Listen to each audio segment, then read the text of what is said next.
Dans cette vidéo, je vais vous parler d'un sujet qui est extrêmement important, comme vous me l'avez fortement demandé, c'est est-ce que l'Union européenne a le droit de saisir l'argent qui se trouve sur votre compte, votre épargne. Alors dans cette vidéo, je vais déconstruire tout ce sujet. Je vais commencer par parler du problème des pensions, ensuite nous allons parler de la crise de la dette, de la crise de la démographie, et enfin voir si oui ou non l'Europe a la capacité de geler les comptes et de saisir l'épargne qui se trouve dessus. Nous allons aussi donner des conseils pratiques pour voir comment garder son argent et qu'il soit insaisissable auprès de nos gouvernements et des États de l'Union européenne. Donc, pour commencer, nous allons citer une citation de Nietzsche qui a dit que « l'État est le plus froid des monstres froids. Il ment froidement. Les sentiments, les passions, l'éthique, on peut avoir face à des États et des administrations qui sont des entités artificielles et désincarnées, créées pour les besoins de la cause. » Donc ça, c'est pour introduire le sujet qui est assez important et qui est très froid à certains égards. Donc, pour commencer, sautons dans le vif du sujet avec un graphe sur les pensions. On voit qu'ici, la France ne détient aucun fonds qui sont dédiés au remboursement des pensions, à l'heure d'aujourd'hui des retraites. Alors que certains pays, comme les Pays-Bas, ont des fonds qui sont dédiés à ça. Donc ça veut dire quoi? En gros, ça veut dire que tous les pays, la barre jaune est extrêmement élevée par rapport au PIB, au pourcentage du PIB, c'est que les retraites sont payées par les taxes, donc directement par les taxes, ou alors par des emprunts faits auprès de la Banque centrale et d'autres pays avec qui on emprunte de l'argent.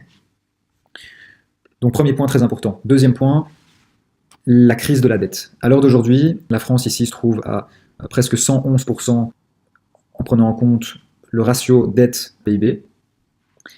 Ceci est un chiffre extrêmement important qui a un impact majeur parce que les intérêts donc, sur cette dette, lorsqu'on emprunte de l'argent à quelqu'un, on doit non seulement rembourser le capital qu'on a emprunté, mais souvent on doit donner des intérêts en plus. Ces intérêts sont grandissants et représentent une part de plus en plus grande du remboursement de ces dettes, ce qui doit mettre des signaux d'alarme, notamment pour nous, épargnants, qui travaillent dur pour cet argent et qui ne veulent bien sûr pas le donner à des gouvernements qui peuvent ou non utiliser cet argent d'une manière efficace pour le bien public. Donc, troisième point, très important, c'est qu'on a une crise de la démographie à l'heure d'aujourd'hui. Comme l'a dit Macron, on a besoin d'un réarmement démographique. On voit ici que les naissances sont au plus bas depuis 1946. On est en train de parler d'un baby crash potentiellement. Donc ici, nous voyons que le seuil de renouvellement n'est pas atteint. Nous voyons qu'en Europe, on se trouve à des taux inférieurs à 2,1 enfants par femme. Donc c'est quoi le seuil de renouvellement? C'est tout simplement, pour qu'une population se renouvelle, il faut que chaque femme ait au moins 2 enfants pour tout simplement compenser pour la femme et son conjoint. Donc ici, nous voyons qu'en France, on est à 1,86. Dans les autres pays, c'est bien pire, on est à moins de 1,4 enfants par femme en Italie, ce qui doit nous mettre la puce à l'oreille concernant notre système de répartition où les actifs remboursent pour les passifs, parce qu'il va y avoir moins d'actifs dû à la démographie, et on voit que les pensions sont très difficiles à rembourser, on a une crise de la dette, et donc tout ça mène à un contexte qui est très important à comprendre, c'est que l'Europe a les capacités de geler les comptes. On voit qu'ici, elles peuvent geler les montants sur les comptes bancaires. On voit qu'en Russie, ils ont notamment gelé les avoirs russes il y a plus de 2 ans, lorsque la guerre Russie-Ukraine a commencé. Et donc ça, c'est très important d'avoir une méthode qui permet de ne pas avoir notre épargne saisie, dont on parlera dans quelques minutes. Donc, dernier point très important avant de passer à une méthode pratique pour ne pas se faire saisir son argent, c'est de parler du fait que les banques commerciales, donc les banques avec qui nous détenons notre argent tous les mois, AXA Bank par exemple, etc., ces banques-là, il faut savoir qu'elles ont une garantie et elles doivent pouvoir vous assurer au moins 100 000 € de votre épargne. Donc si vous avez 200 000 € sur votre compte, elle a la garantie de nous rembourser 100 000 € en cas de faillite.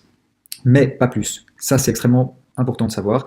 Car dans le cas où vous avez 200 000 euros, vous pourriez perdre 100 000 euros de votre épargne ou plus, dépendamment de ce que vous avez sur votre compte, au-delà de 100 000 euros.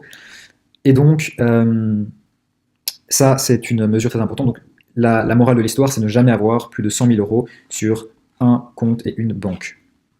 Ensuite, maintenant, nous allons parler des manières de ne pas se faire saisir l'argent par les gouvernements.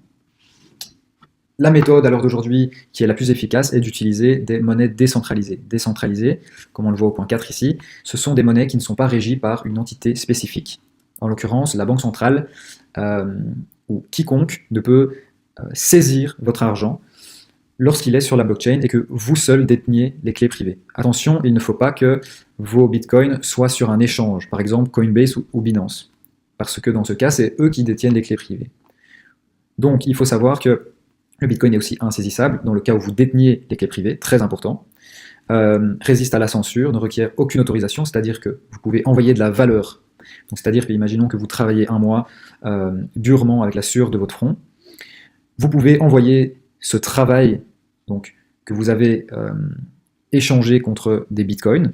Ces bitcoins peuvent être échangés ou alors envoyés à une personne n'importe où dans le monde, que ce soit au Nigeria ou en France, en l'espace de 5 secondes et sans autorisation.